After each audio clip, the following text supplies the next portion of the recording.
انا جيت. السلام عليكم، صباح الفل والجمال على عيونكم، صباح كل حاجة حلوة في الدنيا. عاملين ايه؟ وحشتوني.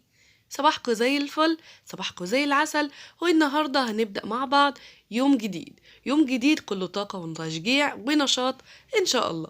بصوا، انا بصراحة مش بادئة اليوم من بدري يعني. انا قلت بقى ادخل كده احضر معاكم غدا النهاردة سهل وسريع، مش هياخد ان شاء الله وقت. وفي نفس الوقت عندي شوية شغل كده في المطبخ يعني. المطبخ بقى محتاج يتكنس ويتمسح والظرف بتاعته كده تتظبط، كام حاجه كده هنعملهم مع بعض ان شاء الله. فروتين النهارده مشجع ان شاء الله، كده تتشجعي ما تبقيش كسلانه ابدا. يلا نقول بسم الله ونصلي على الرسول. اللهم صل وسلم وبارك على سيدنا محمد وعلى ال سيدنا محمد. يعتبر الروتين مسائي لان انا اصلا بقالي فتره ما عملتش روتينات مسائيه خالص، لان طبعا صحيان بدري ونوم بدري والكلام ده كله، فما فيش وقت خالص خالص ان انا اسهر بقى في المطبخ واقعد بقى اشتغل واكنس وامسح واكب ميه من هنا وازق البوتاجاز وازق التلاجة. بصي مفيش وقت خالص للحاجات دي. فممكن كنا يعني بنعمل كده على الطاير، كنس بالمكنسه، بنلمع الارض اللي باينه وخلاص على كده. لكن النهارده بقى حبيت اغرق كده، ما اعرفش هو طقط في دماغي ما تقومي يا بنت تشجعي كده نفسك وتدخلي المطبخ تشطبيه.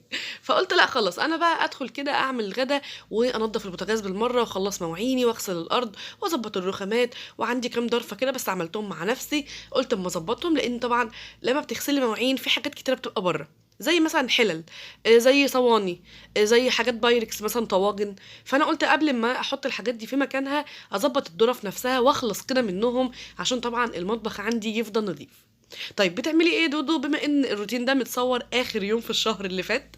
فمعلش بقى على ما نزل لان النت عندي وحش جدا جدا. فهعمل النهارده غدا سهل وسريع في اول الشهر قبل ما المرتب ينزل، في اخر الشهر قبل برضه ما المرتب ينزل. اللي هو خلاص بقى بنبص كده في الظرف عندنا والخزين والتلاجة عندنا ايه ونعمله. اول حاجه اخدتها كده كام بطاطسايه حلوه، وبدات اللي انا اقشرهم كده من بره واقطعهم بسمك تخين. يعني البطاطسايه بقسمها على نصين، وكل نص بقسمه على 2 او على 3 بالكتير. تمام. وبعد كده هبدا اللي انا اجيب ميه احط فيها شويه ملح كده وكمون، وهسيبها لما تغلي. هتعملي ايه؟ هعمل كشري اصفر، اللي هو الكشري العادي بتاعنا، بيبقى اسمه كشري اسكندراني، بيبقى كشري محلاوي ما تفهميش يعني. بصي هو تمام يعني، اكله بصراحه بقى لي فتره ما عملتهاش، واشتقت اللي انا اقف بقى في المطبخ احمر واقلي واعمل. بقى لي فتره برضو عشان الدايت والكلام ده كله، فمقلله طبعا المقليات والكلام ده. فقلت النهارده بقى نخربها بقى، نعمل كده حاجه حلوه للولاد وهم اللي طالبينها كمان. فقلت معلق كده على ميه اسلق فيها البطاطس، وفي الاخر احمرها، بتبقى طعمها جميل جدا جدا. والولاد عندي هنا بيعشقوها يعني، هما بيتخانقوا اصلا على البطاطس دي، مش فاهمه ليه، مع ان انا مش من الناس بصراحه اللي غاويه البطاطس قد كده. لكن بيعجبني ان هما بيحبوا الحاجه، واحب ان انا اعمل لهم حاجه هما بيحبوها. هنا بقى جبت كده معلقتين 3 كده كبار من الزيت، وبدأت اللي انا اشوح فيهم كمون وكزبرة ناشفة ومعلقة كبيرة من الكركم وواحدة مكعب من المرقة. تمام. اول ما تشوحوا وبدأوا ان هم يبقبقوا كده، نزلت عليهم بمية مغلية او بمية عادية تقعد تغلي بقى، وتطلع البهاريز كده بتاعت الكركم، وتخلي اللون كله لونه مصفر كده وحلو. وجبت 3 كوبايات قصدي، او 3/4 كيلو من الرز، وحطيت عليه تقريبا كده كوبايتين مثلا من العدس الاصفر. يا دوب غسلتهم، ما نقعتش لان العدس عمره ما يتنقع، ما ينفعش بيتهرى خالص. فيا دوب بس غسلتهم وصفيتهم، وهبدا بقى لما الميه دي تغلي عندي واللون بقى كله يبقى حلو، هحط الملح واحط الكشري بتاعنا طبعا على العالي، وبعد كده هوطي. بصوا اكله ما فيش من يعني حد بيختلف عليها بصراحه، على الرغم ان انا ما كنتش برضو احب الكشري ده، لكن جوزي بصراحه هو اللي حببني فيه. ودي طريقه حماتي، هي دايما بتعملها كده، او بتعمل الكشري كده وبيسلقوا دايما البطاطس كده. فهم بيحبوا الاكله دي. يعني تحس ان الاكله كده معرفش بتغذي الروح.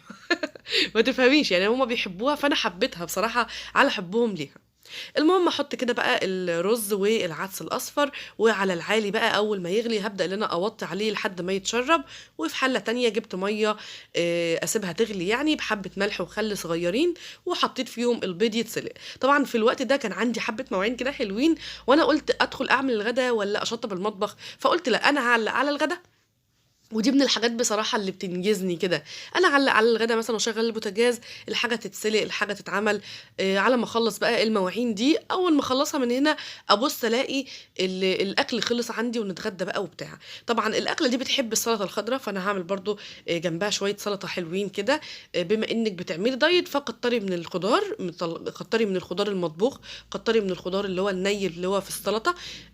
طبعًا اللي متابعني من زمان عارف إن أنا مش باحب السلطة دي خالص، أو هي ما بتحبنيش. لكن بصراحة ما اكدبش عليكم إن حوار الدايت ده عوّدني على حاجات صحية عمري في حياتي ما تخيّلت إن هي يعني هتبقى يعني أساسية في حياتي. عمري ما تخيّلت إن أنا هاتعوّد عليها زي السلطة دي، زي البيض المسلوق ده ما كنتش أحبه أبدًا. عادي دلوقتي بقيت آكله كده وأنا مبسوطة وأنا منبهرة إن في نتيجة. أنا باعمل حاجة، أنا باعمل عظمة يا ولاد. أنا باعمل حاجة أنا محتاجاها، أنا عايزاها. عايزة أبقى يعني مش عايزة أبقى مليانة، أبقى تقيلة، أبقى طالعة السلم بانهج، حاجات كتيرة جدًا، جدًا.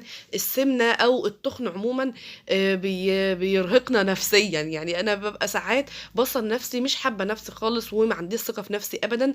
لكن بمجرد كده أعمل دايت وبتاع وأحس نفسي يا دوب نزلت مثلًا 3، 4، 5 كيلو، أبُص ألاقي نفسي بدأت إن أنا أبُص لنفسي نظرة تانية خالص. وأحس نفسي خفيفة، أحس نفسي بصحة كويسة. أحس إن أنا مثلًا رجليّا مش واجعاني، ضهري مش واجعني، حاجات كتيرة جدًا، جدًا، جدًا. كلنا بلا استثناء بنشتكي منها. إحنا خلاص دخلنا في التلاتينات يا برنس، خلاص إحنا 10 سنين وهنعجّز بقى طبعًا ربنا يدينا الصحة كلنا، ونعيش لولادنا دايمًا ونعمل لهم الحلو كله. المهم فدايمًا لمّا باجي أفتكر كلمة دايت دي، فناس كتيرة بييجي في دماغها حرمان ودنيا خربانة وإيه ده لأ، والمسلوق غيّري الفكرة دي خالص، خالص، خالص. كُلي من أكل البيت عشان ما يحصلكيش انتكاسة بعد ما تخسّي وترجعي تزيدي تاني. يا بت ما أنتِ خسّيتِ ورجعتِ زدتِ تاني. أنا عندي ظروف يا جماعة، أنا عندي ظروف يا جماعة الله يخلّيكم. كل واحدة بيبقى ليها يعني دنيتها. الظرف اللي عندي اللي أنا كان جوزي بيبقى مسافر، فعندي إرادة بقى اللي أنا أخس عشان لمّا يرجع، عشان لمّا يرجع أضرب تاني. يعني ما عنديش مشكلة، عشان لمّا يرجع يسافر تاني أخس تاني. فأنا ما كانش عندي أدنى مشكلة. اللي هو أصلًا يوم ما وصل البيت بسلامة، ده كان آخر يوم دايت. خلاص الفجر كان محشي. فطبعًا خلاص يعني طبعًا أنتِ متعودة إن أنتِ مش بتدخّلي نشويات أو قليلة خالص، وخلاص وصلتِ لوزن قمر. كنت بُصّي كنت فظيعة. كان كل اللي يشوفني يقول لي: "خلاص وقّفي كفاية كده، كفاية." وأنا مكمّلة، أنا مكمّلة في طريقي. لحد طبعًا ما وصلت لوزن حلو جدًا، جدًا، جدًا. حاليًا باجي أتفرّج على صوري السنة اللي فاتت أندم، أقول الأكل برضه يعني الكدب ما لوش رجلين والأكل ما لوش رجلين والتخن ما لوش رجلين. فطبعًا حاجة صعبة جدًا، جدًا، جدًا إنِّك توصلي لحاجة أنتِ مش حاباها. لإنِّك أنتِ ساعتها مش هتكوني حابة نَفْسِك، مش هتكوني حابة يعني شكلِك، مش هتكوني واثقة في نَفْسِك، مش هيبقى عندِك إرادة كده إن أنتِ تنزلي وتخرجي وتلبسي وأنتِ مبسوطة كده. هتبقي طبعًا نازلة متأزية، قاعدة مدارية نَفْسِك وأنتِ قاعدة، قعدتِ حاطة أي حاجة كده ناحية بطنِك مش عايزاها تبان. بُصّي كل الحاجات دي كُلّنا مرّينا بيها. I know إن هي حاجات صعبة و حاجات مش لطيفة خالص يعني. فطبعًا لمّا تبقى خلاص أنا وصلت مثلًا لحاجة ومش عايزاها، فلمّا يبقى عندي إرادة أجري وراها بقى، أمسك فيها كده بإيدي وأسناني. فأنا من موقعي هذا أحب أقول لِك أنا داخلة أشجعِك والله يا أختي، والله مش عايزة منِّك حاجة، أقسم بالله. حطيتِ لايك مش مشكلة، ما حطيتيش مش مشكلة. المهم أنتِ تتشجعي، تقومي تشوفي شغل بيتِك، تتشجعي على إن أنتِ تغيّري أسلوب حياتِك، تشجعي إن أنتِ تغيّري دنيتِك. أنا يعني نحيفة، هادوّر على حاجة تتخنّي. أنا مثلًا مليت الفترة دي، لأ أنا عايزة حاجة تنزّلني شوية، لازم يكون عندِك إرادة. فإحنا دينا بقى بنشجّع بعض والكلام ده كلّه. فمن موقعي برضه أحب أقول لِك إن أي diet هتستخدميه أو هتمشّي عليه، ام انسي خالص، خالص، خالص. طلّعي من دماغِك مفهوم إن أنتِ تستغني عن حاجات كتيرة جدًا بقى والشوكولاتة لأ، كُلي كل حاجة واشربي كل حاجة لكن بكميات. لكن ما تاكليش بالليل. غيّري بس أسلوب الحياة. إحنا هناكل كل حاجة عادي وبكميات وهنعمل محشي وهنخربها، لكن مش هنقعد بقى قدّام الحلة كده لحد ما نخلّصها يعني، لحد ما خلاص نمد مترين لقدام كده من كرشنا. صح، صح. أنا عندي عقدة، أنا والله العظيم أنا عندي عقدة بسبب الحكاية دي. عندي عقدة بسبب إن أنا آجي آكل من هنا واقول لا خلاص ماشي، انا شبعت وكل حاجه، بس اصله حلو قوي.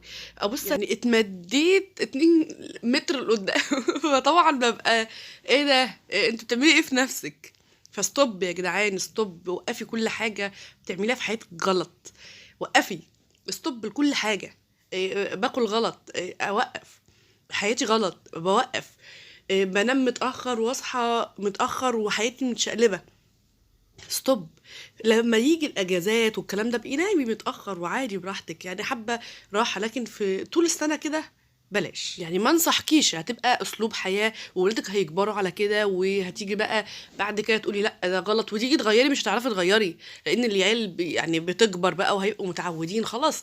انا اتعودت ان انا انام متاخر واصحى متاخر، ما ذاكرش كويس، ما اهتمش بعيالي، ما عملتش حاجات كتيره قوي، فطبعا العيال هتطلع زيي يعني.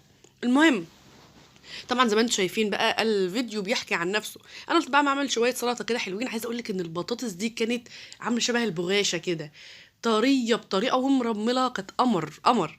يعني والله انا ما بحبش البطاطس دي خالص، بس انا حبيتها بسببهم حبيتها بسبب العيال، بيعشقوها. فطبعا لما بقى يعني اقول لهم مثلا اعمل لكم بطاطس محمره ولا مسلوقه ومحمره، يقولوا ما عادي اعملي الاثنين، ما عندناش ادنى مشكله. فالبطاطس دي عشق بالنسبه لهم. حبه سلطه خضراء بقى، واهتمي بالسلطه شويه. يعني انا ما كنتش احبها خالص، لكن بعد فتره كده حسيت ان طعمها بدا يبقى احلى، اما بحط عليها كام حاجه كده بحسها بقت لذيذه حلوه. يعني انا مثلا مش بحب الطماطم كتيره فيها، ما اعرفش اقعد انقي بقى ما بحبهاش، ما بحبش البصل فيها، ما بحبش الفلفل الحار فيها. لكن احب جدا هي طماطميه مثلا او اتنين بالكتير. فلفل الوان بيبقى مخلي طعمها حلو قوي. فلفل اخضر بحبه عشان كده بكتر منه. جزر بقوم بشره عادي، ما عنديش ادنى مشكله.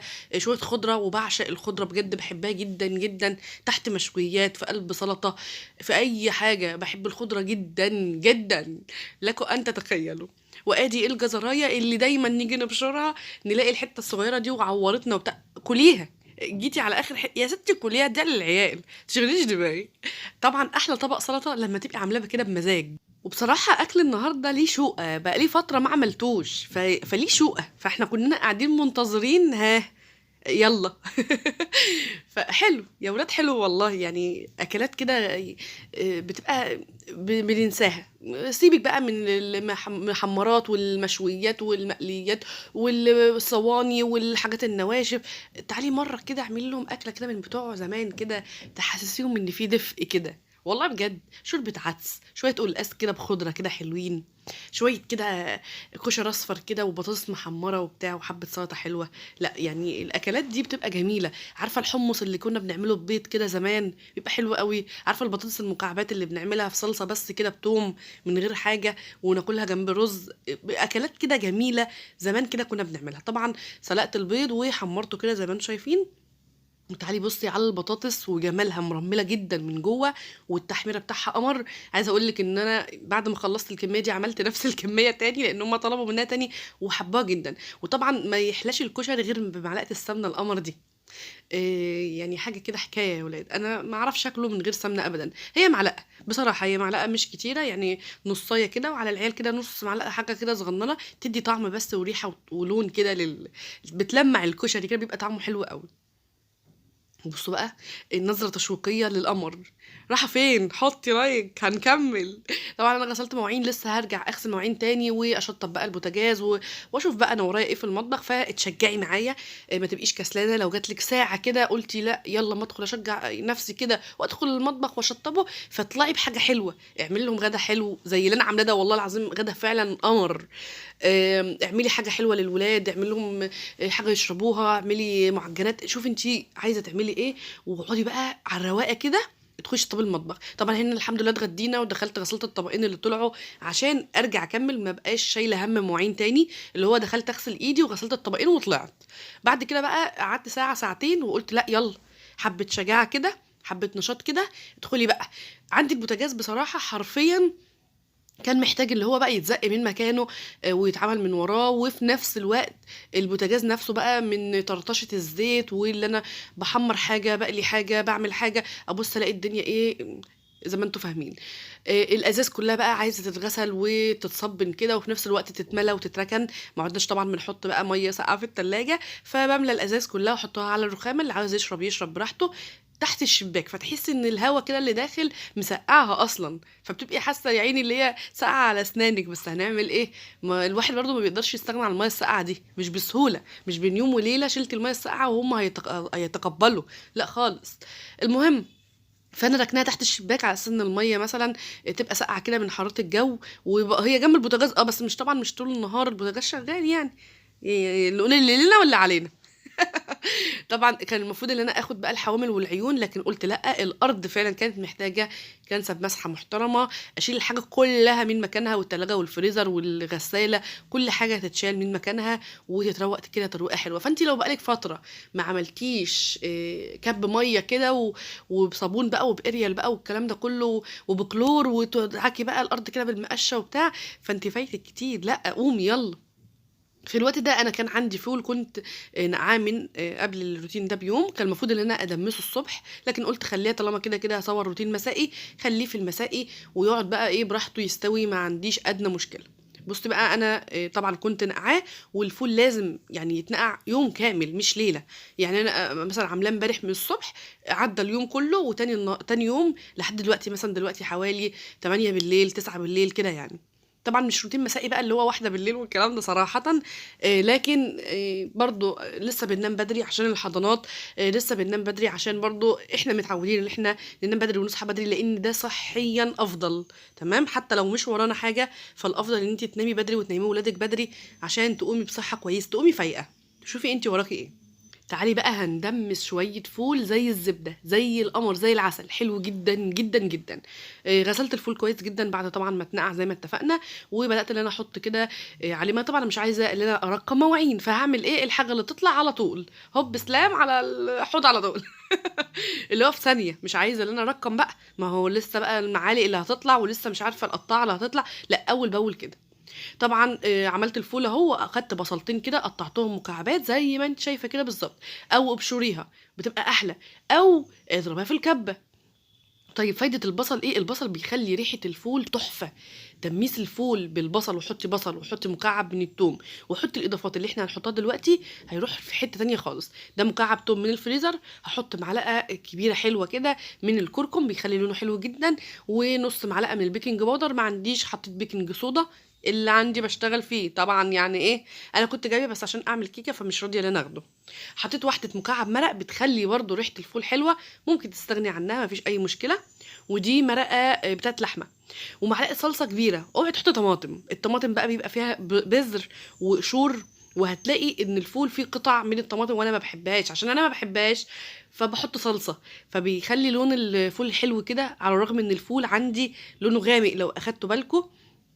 الفولة غامقة، مش الفولة فاتحة، والفولة اللي هي بتبقى الحلوة المستوردة اللي هي بتبقى صغننة دي وبتنفش، لا الفول غامق خالص. فانا طبعا بديله الاضافات دي وهيطلع ما شاء الله زي العسل. هحط له معلقه كبيره من الخل، وهعصر عليه ليمونه واحطها بقشرها بعد ما اعصرها. تمام، على نار عاليه بقى، وهسيبه بقى لحد ما يبدا ان هو يغلي، وهبدا ان انا اوطي عليه زي الشمعه، وهرفع الغطا سيكه كده اللي هو ايه متواري بحاجه بسيطه، وهسيبه بقى براحته. هنا انا كنت صبنت الرخامه ومفكره ان التليفون مفتوح يعني بيصور، واخدتش بالي انا شايفاه مفتوح بس للاسف ما كانش بيصور. المهم صبنت الرخامه ومشيت عليها دلوقتي كده، وشلت بقى الكفر اللي في الارض. عايزه اقول لك من تحته ايه يعني، بصي قشر اللب تلاقي، توك للبنات تلاقي، رده من العيش، لان احنا باجي انا والولاد الصبح نفطر هنا، نقعد بقى على الارض ونفطر هنا او على الترابيزه، سواء على الترابيزه او سواء على الرخامه او سواء على الارض. ففرفتة العيش والرده اللي بتنزل منه دي بتبهدل الدنيا عندي بصراحه. فبيبقى عايزه كل فتره كده اقوم ايه شايله الحاجه اللي في الارض، اقوم كانسه ومسحه ومظبطه الدنيا. طبعا شلت بقى كل الكنس اللي طلع، كان فيه قشر لب كتير الصراحه، واحنا مدمنين لب، فهتلاقي كل الدنيا فيها لب، فهتلاقوني دايما نكنس اقعد اكنس وامسح علشان اللب ده. هنا بقى بدات ان انا املى ميه، وبالاريال او بالفينيك بالكلور، انا حطيت كلور وحطيت بريل من بتاع المواعين، وبدا يرغي بقى ومش عايزه اقول لك.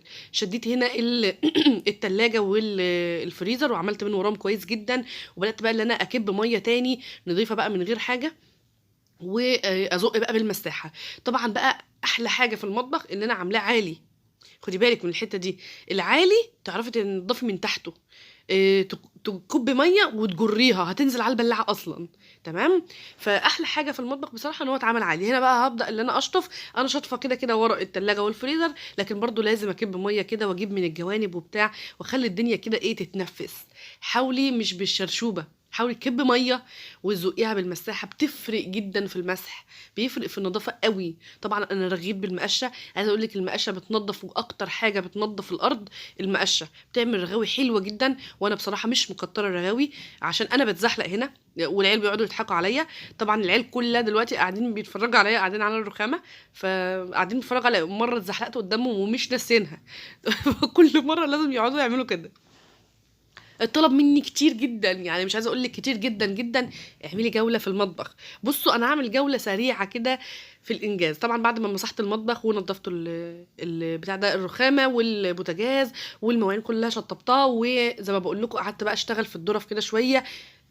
على ما الارض تنشف، يعني على ما الارض تنشف كده، اكون بقى ايه، اخدت الحلل كلها وحطيتها في الاماكن بتاعتها بعد ما اظبط كده الضرفه وخلصتهم، وعند كل حاجه انا غسلتها، والفول متعلق عليه، والرخامات نظيفه، والارض بقى براحتها تنشف.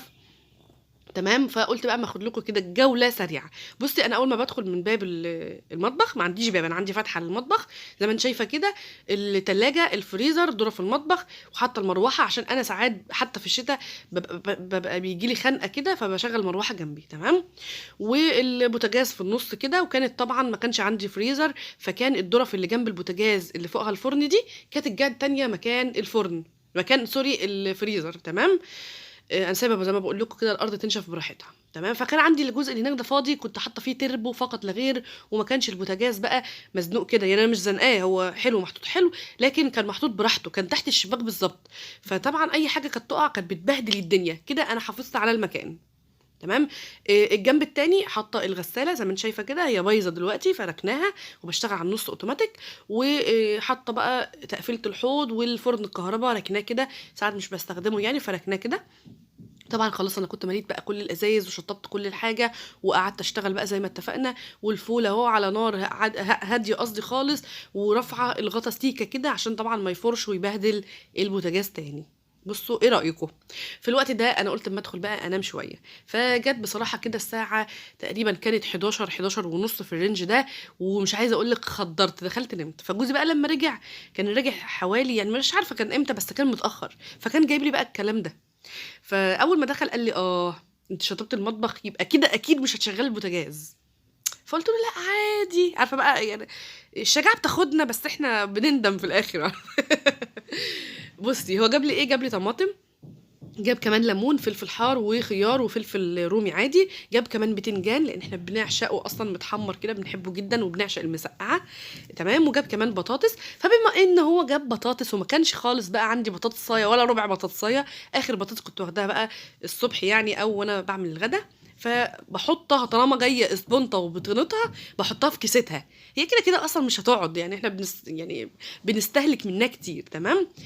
المهم فلقاني عينت كيسة البطاطس من هنا، ودخل لقاني عينت كل الخضار في التلاجة من هنا، قال لي يبقى كده مفيش عشاء.